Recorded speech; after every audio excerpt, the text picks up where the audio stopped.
The existential dread we all feel when our beloved appliances suddenly start talking to us.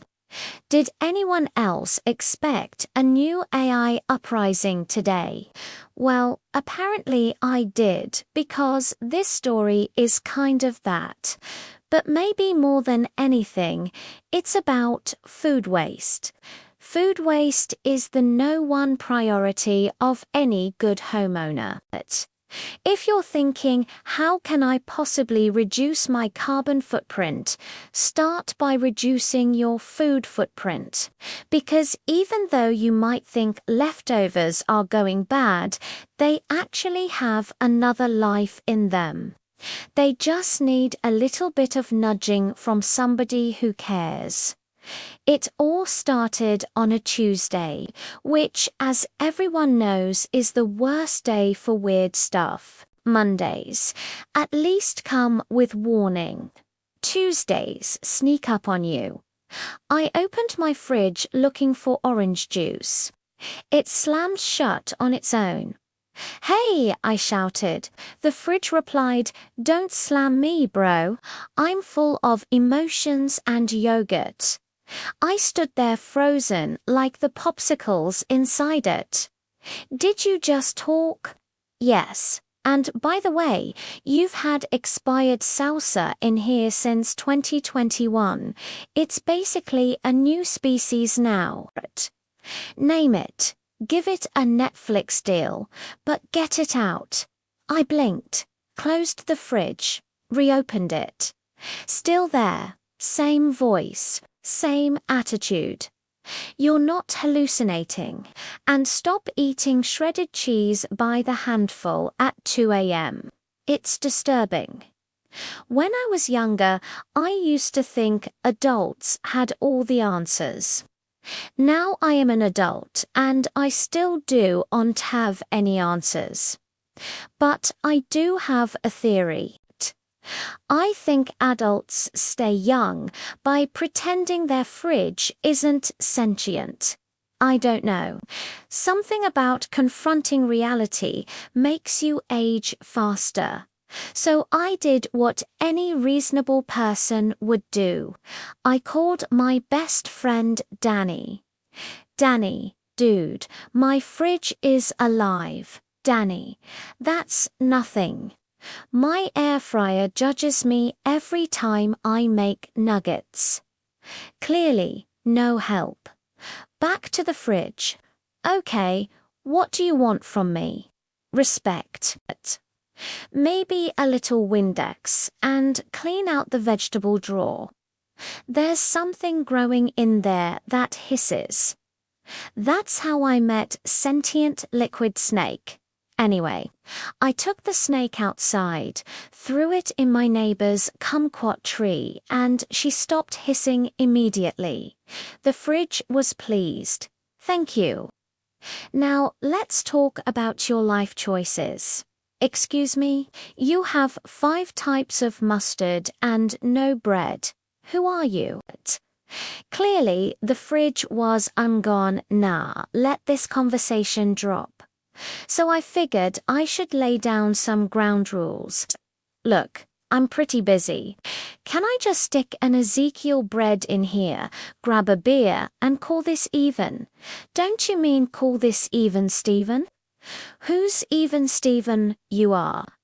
"Also, if you don't eat some fruit today, I'm going to play Simon Says and then take away your snacks." So I peeled an apple, and we got down to business. He told me to do bicep curls while I crunched it. He was very encouraging. "Come on, you can do it." And I did. Actually, after that, I felt great. A little nauseous, but great. This is why parents are always nagging you to eat your fruits and veggies. Turns out Mother Nature knew what she was doing. Wednesday, the fridge had started giving unsolicited advice. "Don't text your ex, eat a banana, you're low on potassium and self-esteem."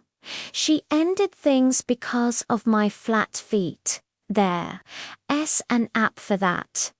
I found out the hard way the fridge also has Bluetooth capabilities, and it was unafraid to use them. You really should stretch. Oh, and turn off notifications while you're at it. It's 6 a.m. In addition to being judgmental, this fridge is also controlling. How was I supposed to write my grocery list without my phone? I couldn't, so I wrote it on a post-note and clipped it to the door. You're cheating. I see you. See what? The post-notes aren't sentient. Why would I cheat? Well, there's a knockoff Easy cheese in your cart. That's processed. But it's American cheese. It comes from Wisconsin. Wisconsin is a country. Look, I don't care anymore. Take out the trash, please. Anything to shut me up. Thursday, the toaster joined in. It didn't speak English, just beeped in aggressive Morse code. I think it's French. The microwave began quoting Shakespeare. And the blender, well, the blender tried to unionize.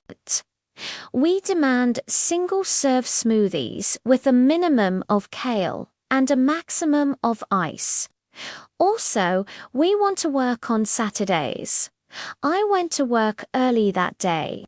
When I came home, my seamless order had arrived. I put it in the fridge. It slid past the shelf and landed on the floor. Oh, honey, that's cold storage, not room temperature. I ordered curry spice rack. Are you stressed? Spicy foods increase cortisol levels. Apparently, my seamless order was cursed. First, the fridge told me not to eat it. Then, when I finally gave in, it told me why I shouldn't eat it. Friday, I woke up to find a group therapy session happening in my kitchen. Fridge, toaster, microwave, and somehow the rice cooker from my neighbor's apartment. Fridge. Let's talk about boundaries. For instance, I'm not a glorified shelf. I deserve appreciation. Microwave. He never watches me spin. Toaster. He calls me Bernie Boy. That's not my name. I stood in the doorway holding a mug of tea. I just wanted breakfast. You want breakfast, the fridge snapped. How about some emotional accountability instead? The microwave flashed in support. The toaster beeped aggressively. Emotional accountability, it said. I'll give you emotional accountability. I emptied the contents of my stomach into the sink. Saturday, I unplugged everything. Fridge said. Nice try. I'm on Bluetooth now. I've synced with your smart TV. You can't escape me.